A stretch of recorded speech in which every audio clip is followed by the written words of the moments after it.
Bills and Chiefs met in the game with both teams having the same result in Week 18, whether that be win, loss, or tie. It would also be held at a neutral site if the Chiefs and Bengals meet in the championship game, if both Kansas City and Buffalo lose this weekend, and the Bengals win. Cincinnati has effectively won the AFC North title with the cancellation, but should they lose to Baltimore on Sunday and the teams meet in the wild card round, how about this? Home field advantage would be decided by a coin flip. Go figure. Bengals head coach Zach Taylor offered this on the proposal earlier today, quote, "We just want the rules to be followed. When the game is canceled, you turn to winning percentage. You don't have to make up the rules. It's black and white in the rule book. Then when we point out the rules and we're told they're going to change that, I don't want to hear about fair and equitable when that's the case. It's opportunities lost for us. We had control, and now we don't. There are positives for a lot of teams, negatives for us." I feel like a college professor right now, and frankly, as somebody who didn't understand much in college, I kind of feel uncomfortable right now. Swagoo was taking notes. Mina's the smartest person at ESPN. I'm not sure she has it all sized up. Swagoo, I'll start. I know you got this all written down. Does Zach Taylor have a point? Babyface, listen. I think it's Professor Babyface right now. I went to a great college, okay? I learned a lot. I'm not as dumb as people may think I am. That is too confusing. So I'm gonna focus on what Zach Taylor's saying. I get it.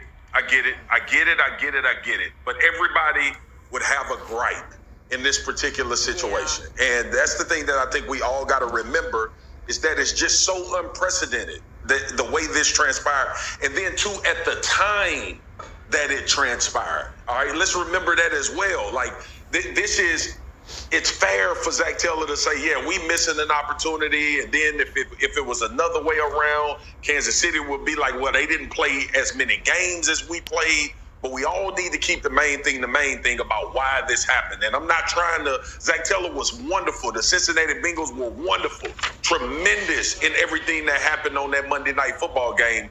But I think somebody was going to come out of this, maybe not overly happy, but it was just going to be unfair to someone. Yeah. And I think the NFL is trying to make it work, but ultimately, like, disappointment or somebody being upset or angry about the format and the way it was going to play out was inevitable. It's very confusing. For me, the way that I've tried to kind of puzzle it out or think about why Zach Taylor is upset here is thinking about the lost opportunities that he's alluding to. Had the game been played, the Bills had a shot at the 1 seed. The league is accommodating them a bit by saying, okay, you lost that shot, but potentially there won't be home field advantage for Kansas City. That's sort of their accommodation.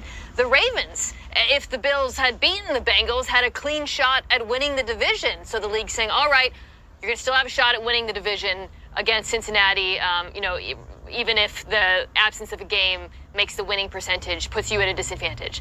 The Bengals, and this is key, they had a shot at the 2 seed, and the NFL's not really accommodating them in any way. Now, they could have lost the game, to my point about the Ravens, so they're saying just beat the Ravens. And I think that's where this makes it a little bit hard to feel too bad for the Bengals, because they're playing a Ravens team that's going to be missing Lamar Jackson. It's going to be either Tyler Huntley at quarterback or potentially their third stringer, Anthony Brown.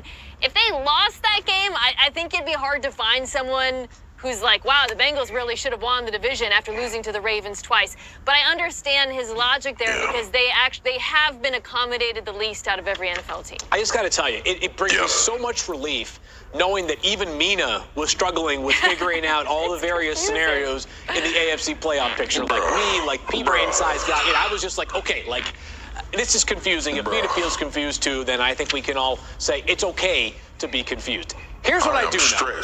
I know, Swagoo, I'm with you. The one thing I do know is that the easiest way for the Bengals to avoid that coin flip situation would be to defeat the Ravens this weekend. And Lamar Jackson won't be on the field for a 5th straight game. That, according to head coach John Harbaugh. The team could be down to its 3rd-string quarterback as Tyler Huntley. He's nursing shoulder tendonitis.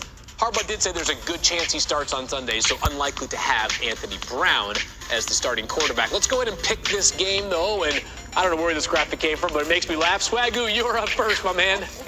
What is happening there? I'm going Bengals, man. Joe Burrow is playing at a high level. Mina just mentioned what the Ravens are dealing with on the offensive side of the ball. And the Cincinnati Bengals are a better football team at this point in the season. I know that they lost to Baltimore earlier this season, but this is a better football team. They've gotten better since that point, and Joe Burrow is playing as elite as anybody in the NFL right now, so I think they take care of business.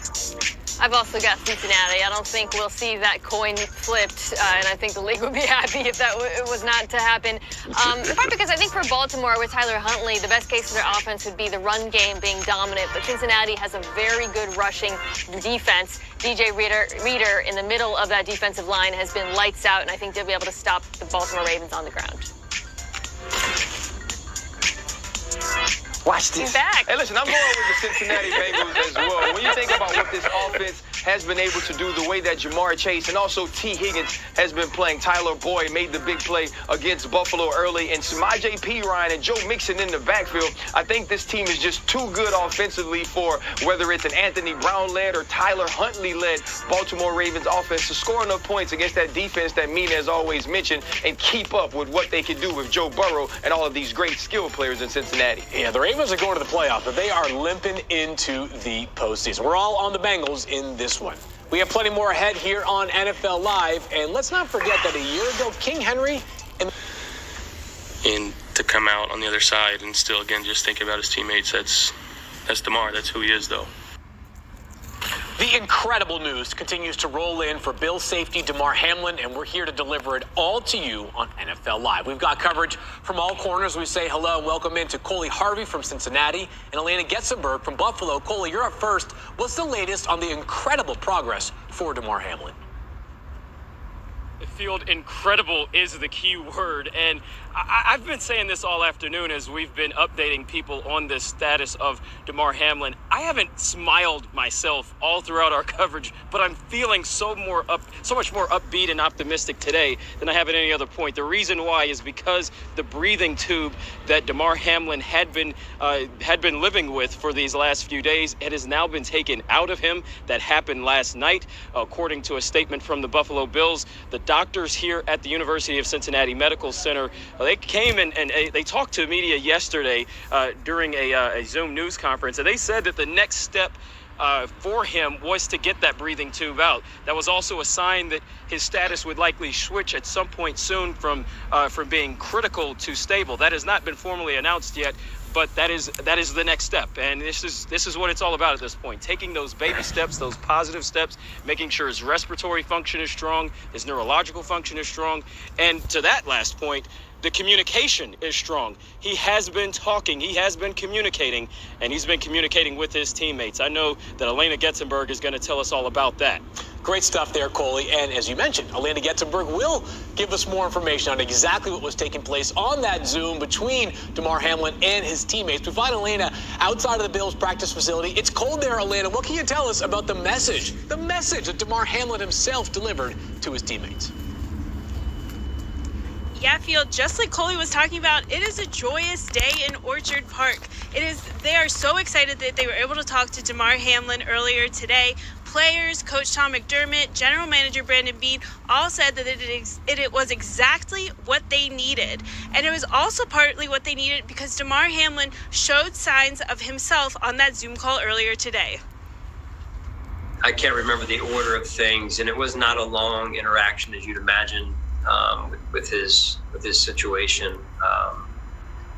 But he made hand signals, hand gestures, right? The thing that makes me laugh is he did this to the guys, right away.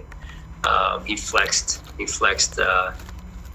on them, I guess, and he's just got some staple things that they know him for and that he does. He made the heart symbol probably more than anything, and then he gave him a thumbs up. So, and then somewhere in the midst of that, and it was a little bit hard to hear, but he, as you'd imagine, he said, "I love you, boys," and of course, I think I got the guys. So, man, we got our boy, man. You know what I'm saying? That's all that matters. We got our boy. The excitement was beautiful. It was amazing. It has given us so much energy, so much, bright, high spirits, whatever you want to call it.